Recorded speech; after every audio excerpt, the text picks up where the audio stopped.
Hey everybody, it's your old buddy Hank. I'm out here in Doylestown at Delaware Valley University. Doesn't look like a college, does it? Well, it is. It happens to be a really, really good one. And this is a really good college to learn about the equestrian arts, equine arts, all things to do with horses. And I've been invited out here to the Sidney Markovitz Equine Facility, which was constructed in May of 1983 by Mr. Markovitz's loving family, his wife and loving family. And in here, guys, there are a number of horses that come to the place in a number of ways. You have standard breds. I think there are more of those than there are thoroughbreds. The standard breds, guys, are the kind of horses that you see when you go down to Chester, to the Harris Casino down there. You see the trotters running around the tracks. They're called pacers or trotters. It's a different kind, but they're the horses that pull what's called a bike or a trailer behind them. And then the thoroughbreds are the ones that just run with jockeys on their backs. But there's a ton to find out and a ton to learn. And we're going to go into the center where everybody is. Holy moly, did you hear that? Hey, baby. We're going to look at a horse real quick. This beautiful one here. And guys, another thing to know. Hello, beautiful. How are you? But there are cameras up here, and we're going to find out all about that today. Corey, you're here. Thank goodness. Nice to see you. Corey, introduce yourself again. You're with Delaware Valley University. I sure am.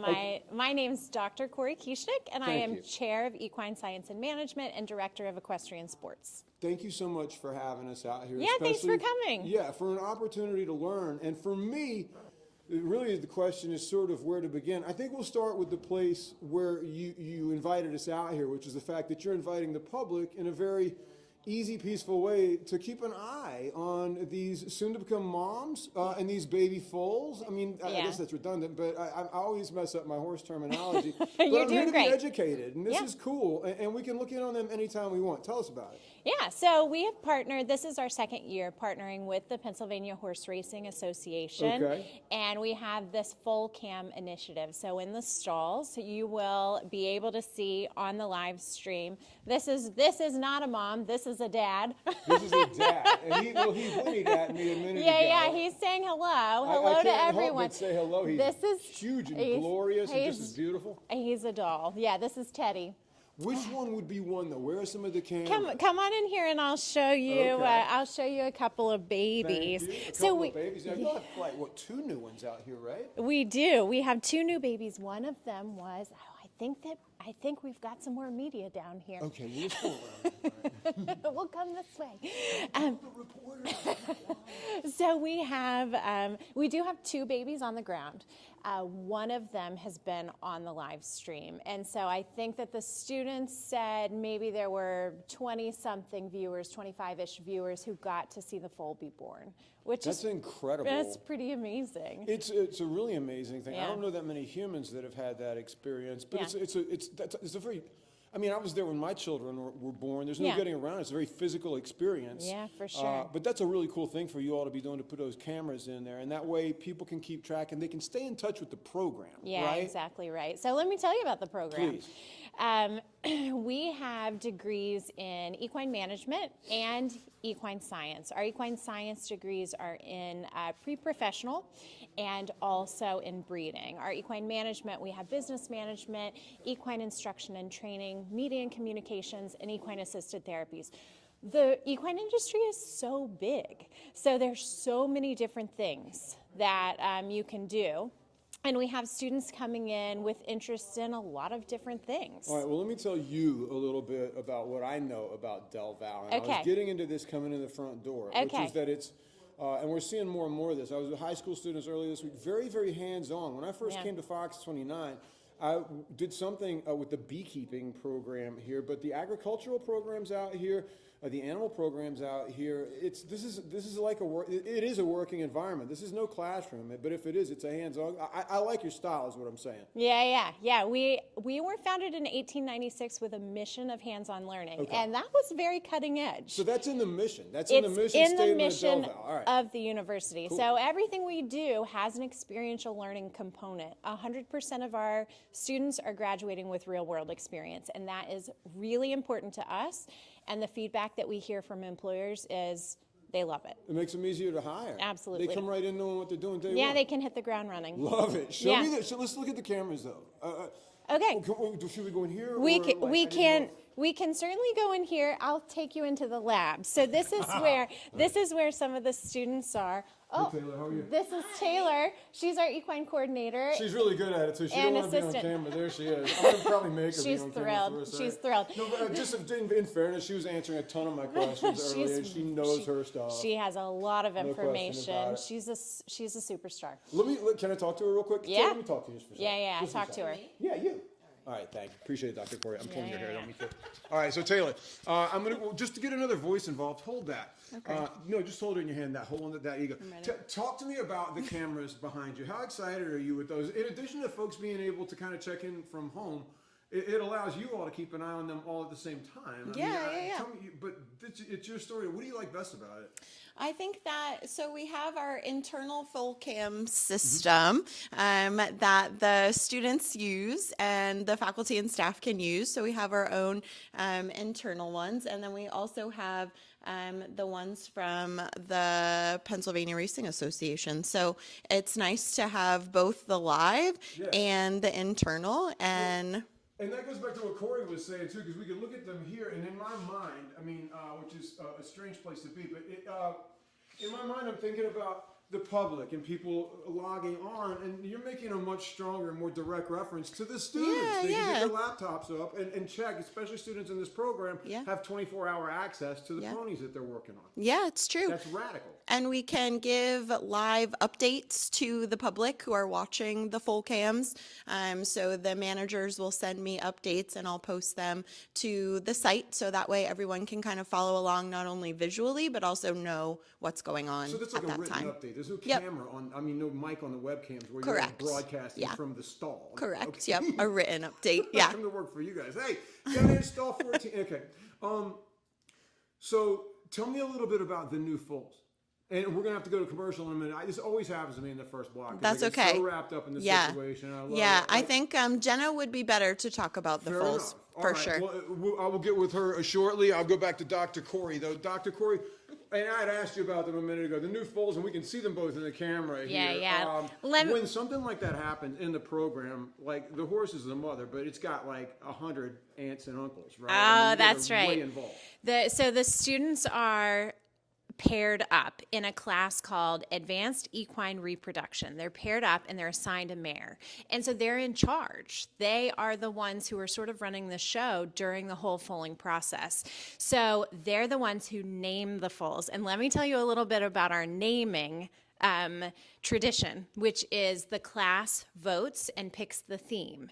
And then the foals for the whole year, the whole season, have a theme. And this year's theme is trees. So we're calling the foals our saplings.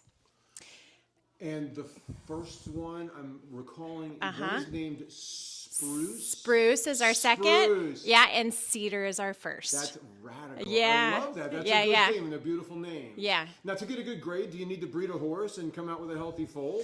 I mean, that may be blunt, but that's kind of what's going on. Well, a little bit. I mean, it definitely is. Your performance, the way that you're interacting, the way that you're jumping in during the foaling process is certainly that goes into your grade for sure. That's awesome. Dr. Corey from DelVal, I appreciate it. We will be back with you. I'm going to go out to a break, but before we go to the break, I just want to get to a place where we can see some horses, man. I'm telling you what, I've never been a horse person, but if you get out here with them and look around and spend a little time with them, you do understand why people get so wrapped up and so involved in horses. Like these students here, they just love it. They can't get enough horses up here in Doylestown, guys. We'll be back in 2 minutes. Don't go far. Hi, baby. Horse racing is an entire world. I mean, and we get into some of it here, and it's probably a good idea for you all as a horse racing association to have partnerships with places like DelVal. How did this come about? Well, we wanted to bring out people to be able to experience kind of the importance of the breeding industry in the state. Sure. So we wanted to show them kind of the magic of the foaling process and what goes into it and how much effort it takes to bring a horse into the world and eventually, hopefully, get it ready to go onto the racetrack. So. Now, there is a breeding season, right? Which is, I mean, it's not like baseball season. It's not a traditional. Maybe it is traditional, but my understanding has got everything to do with making sure that horse, be it a standardbred or especially a thoroughbred, is born as close to New Year's but not before it as possible.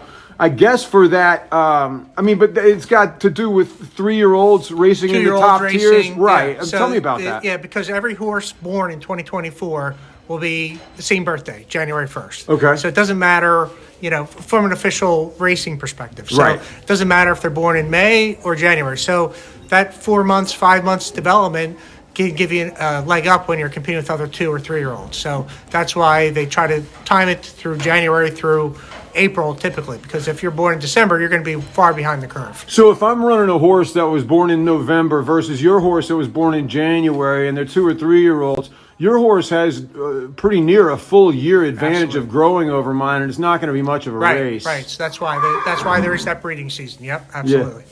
Yeah. How do you get to be in this particular situation? Are you a former driver or racer yourself? No, I'm not. Are you raised in it? No, I just became involved with the industry because they were promoting, the agricultural impact, the economic impact. So eventually we formed the Pennsylvania Horse Racing Association to market and promote the sport of racing and also breeding here in Pennsylvania. So the PHRA is about 4 years old now, and our goal is really to educate the public about the economic impact of the industry, but also get people out to the track and betting on the horses and how do you place a bet? How do you, what's a trifecta? What's an exacta? That type of thing. So.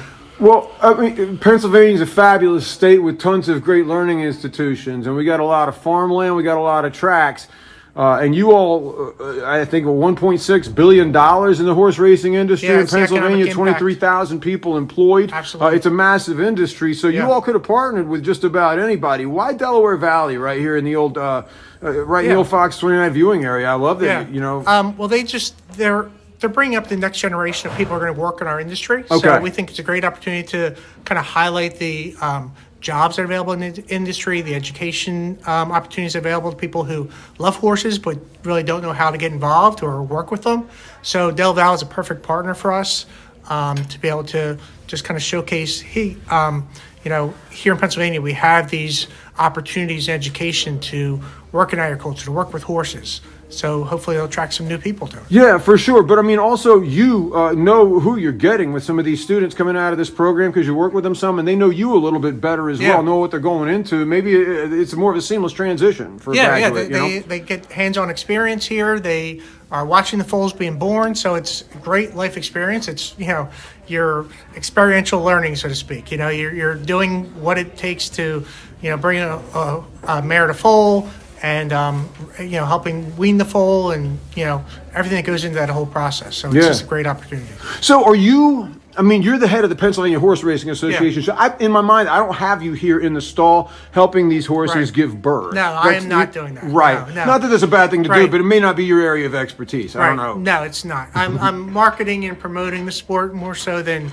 actually hands-on caring for the horses. But as such, how do these cameras, these full cameras, fit into that? That's a nice way for people to touch base with something they might not ordinarily be able to see. Yeah, we have a regular following on our website, PennHorseRacing.com, who people tune in to see the foals. We give updates on social media. Hey, this foal's getting ready to give birth. It could happen next day or two. And, people are very interactive and, responding, asking questions about it. So it's a great educational opportunity for us. Pete, what's your favorite thing here? You're not here all that often. Is that a fresh drinking water trough? It looks like the trough out front. I'm asking him questions, and he doesn't necessarily work here. This is Pete Peterson, the head of the Pennsylvania Horse Racing Association. People want to go to a race this weekend, maybe drop a couple of bucks on a bet. Where would you go this weekend? Well, locally, they're open at Parks, right? Yeah, Parks is the local one that's open right now. Harris, which is the harness racing track in Chester, they'll be open in a couple of weeks. But right now, the closest one to us is Parks Racing, and they'll be... Parks runs thoroughbreds, right? Yeah, they run thoroughbreds, so horses that would be in the Kentucky Derby. They race year-round, so they never shut down at all. That's amazing. Yeah. So you can go sit in the stands at Parks even if it's snowing. Oh yeah. Well, I don't know how many people do that. As long as the track these conditions have to be safe, obviously. For the horses. Yeah, but that's everything. That's the business because the horses cost a ton of money. They're winning money. You're betting on them. You're winning money. Hopefully, Yeah, we had a couple of stakes races right between Christmas and New Year, so they were racing during that week for some stakes races at Parks. Which one Parks. was that? The newer one? The newer There's one. 2 stakes races in Pennsylvania, right? Oh no, there's many Or- stakes races. So there's maybe grade the ones one. in parks, maybe. There's I don't grade know. 1 races, which are the high level. That's the Kentucky one. Derbies. That's Grade the- 1 stakes races. Yeah, grade There's like 1 2 is of the those highest level. in Pennsy, right? Yeah, and that's Pennsylvania Derby's the big one. Right. Where's that, at Pocono? That's a Parks. Okay. And yeah, that race is each September. Okay. So Well, I'll be looking for my invitation in the mail. Pete. absolutely, yeah, we'd love to have you out. Are you going to be riding in it? I'm a little It'd be a lot more rider. fun. I'd be more a driver, I think, than a jockey. So. It's important for you to be up in the stands Yeah. talking to people as the president of the association. You got a job to do. Yeah, You know? yeah. Excellent. Pete, it's great talking to you. Great I really talking to you, appreciate too. it. Thank you very so much. Thanks for coming out. I brought you. Hey, this is fabulous.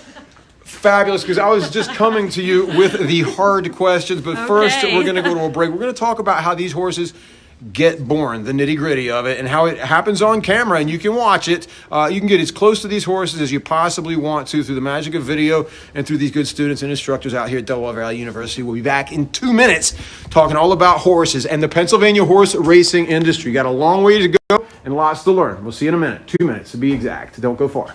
All right, back right here at the Moskovitz Equine Center at DelVal University in Doylestown, guys. I've got Jenna Reigel with me, and she runs this area. She runs this center, and she's also in charge of I know I'm going to butcher the terms. I want the breeding class. That's not it, though. Animal husbandry? No. Advanced equine reproduction. Advanced is a equine technical term. reproduction. Jenna Reigel, everybody. So, Jenna, I got to ask you, it looks like a punching bag on its side, but that is what thoroughbreds breed on, right? That thing back there? Not quite thoroughbreds. So that's what our standard bred stallions are collected on. Thoroughbreds do breed all natural cover still. To be a registered thoroughbred, you need to be naturally covered. So for standard breds, though, we collect the stallions and the mares are bred by artificial insemination.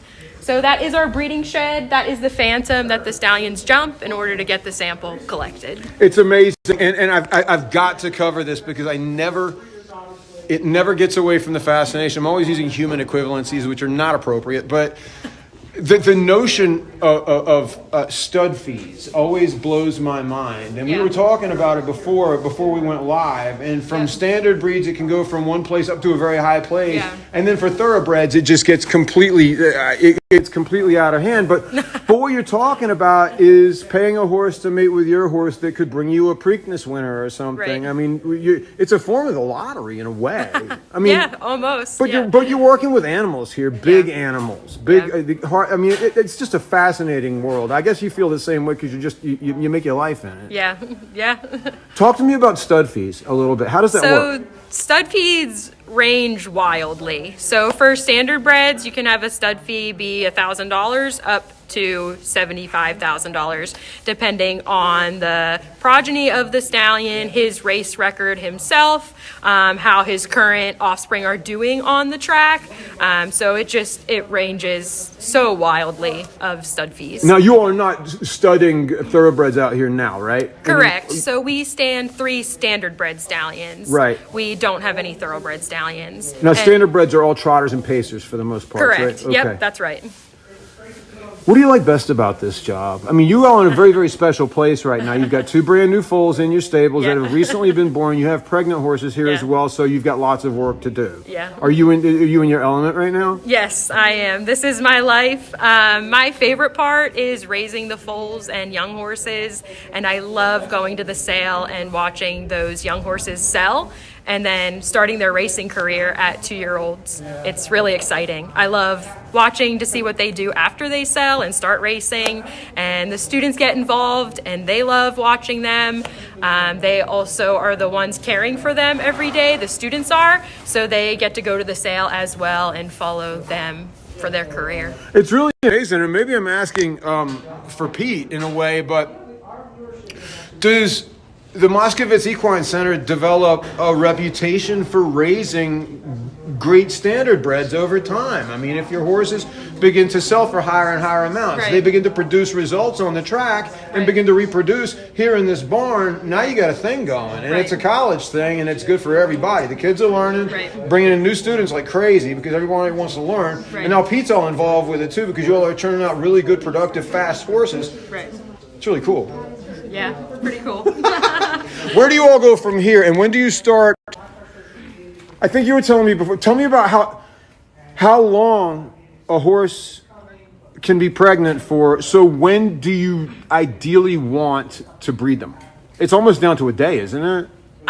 Almost. So a mare's gestation is 340 days average, so almost a full year. It can be a full year. So we are breeding these mares back pretty quickly after they give birth because they do need to carry their next foal for a year. As racehorses, you want them born earlier in the year because their birthday is technically, not technically, but each racehorse ages a year on January 1st, no matter what their technical birthday is. So the closer their birthday is to January 1st, the kind of advantage they have on the track. So we got about 1.5 to 2 minutes left. I just wanted to ask you, what kind of work is it? And well, let's go see the babies. But you wanted me to see the babies on the computer screen, right? No. Oh, they're in here. Okay, yeah, of course. Sorry. And I was going to ask you how, when a horse gives birth, that's a big animal giving birth to another big animal, and I've got to feel like, just like people giving, you're going to be present for that. Are you going to be in the stall for that? yeah, so Who else will be in the stall? And what does it look like? But take me through that process a little bit. There are things you've got to look out for the health of both horses, right? right. Okay. So we here at the university, we are super hands-on with everything. So we are here during the foaling. We do assist the mare if needed. Okay. There is, as you talked about stud fees, there is a lot of other money that goes into getting a foal on the ground, and obviously the foal is very, very valuable. So if there is an issue during the foaling, you do need to jump in quickly to resolve it. Whereas if you're not present for the foaling, things could go wrong, and then they could go very wrong quickly if you're not there to assist if needed. I can imagine. Now, are these foals, do they belong to the program? Do they belong to clients? Yeah, so we have our broodmare herd that's owned by the university. So they are all standard breds. So this year we have 9 standard breds that are owned by the university. And then we have 2 client mares. They're both thoroughbreds. So we do offer client services to foal out mares, and they tend to be thoroughbreds. And without getting into it, because it's none of my business, but the clients, they're people that know about the program who are relatively in the area and have an interest in horses. They're the people that I suppose I would expect them to be. Yeah, so a lot of them come to us to foal out because we are in Pennsylvania, Yep. and they have a racehorse that they want to be Pennsylvania sire staked. So therefore it needs to be born in Pennsylvania, and the mare needs to be in a Pennsylvania facility for a certain amount of time. Is that Spruce? This is Spruce, yes. Okay. How proud are you of Spruce? He's adorable. I'm very proud of Spruce. I've actually been waiting for this cross for 3 years now. I was waiting for this cross of this mare with the sire of Spruce's father, Patrick. So I've been waiting several years for this particular foal. Excellent. Jenna, thank you so much. You're welcome. I really appreciate it. Great tour. A couple of horses that are pregnant out here in the pasture, so it's not all over yet. Definitely check in on the webcams and make sure you can check in with these horses. The whole program is wild, and I'm maybe 3% better now than I was when I came out here as far as learning, but I feel like I've learned a lot. The world of horse racing is beautiful and really, really cool. Treat yourself out here at Delaware Valley University. But don't fool yourself, because you might think you're just on a farm. You're actually in a learning environment. Not bad. Good job.